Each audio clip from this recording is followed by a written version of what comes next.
Isipin nyo to, isang sinaunang kwento tungkol sa isang kasunduan na parang imposible. May isang pastol, isang tusong amo, at ang sahod nakadepende sa kulay ng mga hayop na hindi pa man lang naipapanganak. Paano ka mananalo sa isang laro na sa simula pa lang mukhang talo ka na? At dito mismo tayo papasok sa kwento. Isipin nyo, isang empleyado na matagal nang nagsisilbi at ang kanyang amo nasa gitna ng isang matinding negosasyon. Matapos ang maraming taon, oras na parang maningil si Jacob. At sa unang pakinggan, parang ang ganda ng alok ng amo niyang si Laban, di ba? Sabihin mo lang, babayaran ko. Kasi ganito yan, nagtrabaho si Jacob para kay Laban ng napakatagal na panahon at sa pangangalaga niya, grabe ang inasenso at iyaman ni Laban. Pero si Jacob, ayun, wala man lang siyang sariling maipupundar para sa pamilya niya. Kaya sabi niya, tama na, uuwi na kami. So, dito natin makikita kung gaano ka-unfair yung sitwasyon. Si Jacob ang nagpayaman kay Laban, pero siya mismo walang-wala. Alam naman ni Laban kung gaano kahalaga si Jacob, kaya ayaw niya itong paalisin. Dito na ngayon magsisimula yung kanilang tunggalian ng isip.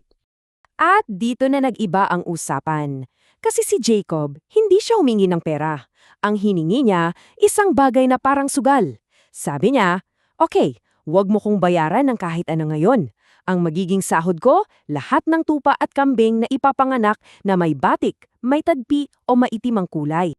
Sa unang pakinggan, parang ang patas nung deal, hindi ba? Parang pabor pa nga kay Laban. Kaya naman, pumayag siya agad. Pero syempre, may inihanda siyang pandaraya. So, ito yung ginawa niyang panlalamang. Bago pa man magsimula ang kasunduan, sinigurado ni Laban na wala ni isang hayop sa kawan ni Jacob na may kakayahang magkaanak ng batik-batik. Inalis niya lahat ng may batik, may tagpi o maitim, at inalayo pa niya ng husto. Sa madaling salita, si Jacob nagsimula sa zero. So paano na ngayon, di ba? Paano ka mananalo sa isang larong dinaya na bago pa man magsimula? Ang natira lang kay Jacob ay mga hayop na puro plain. Isa lang ang kulay. Paanong magkakaroon ng mga anak na may batik-batik yung mga to?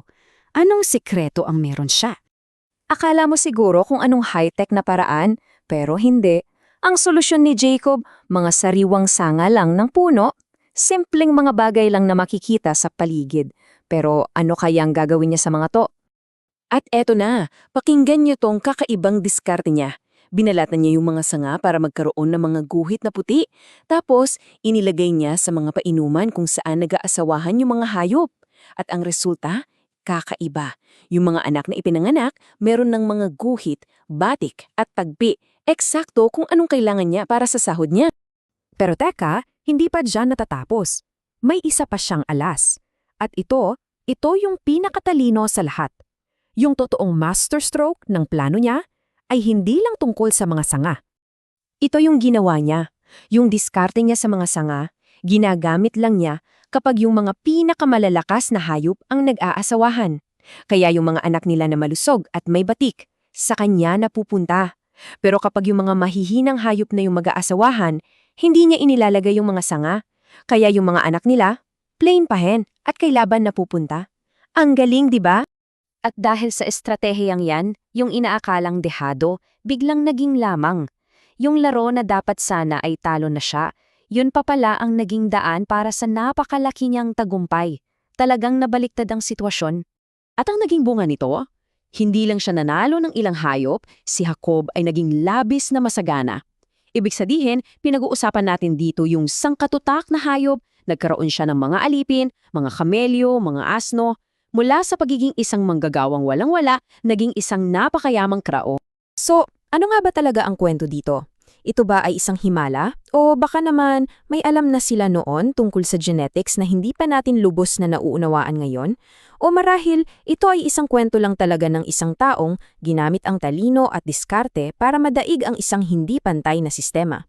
Ano man ang sagot, isa itong kamangamanghang paalala kung paano pwedeng mabago ang kapalaran kapag ginamit mo ang iyong isip.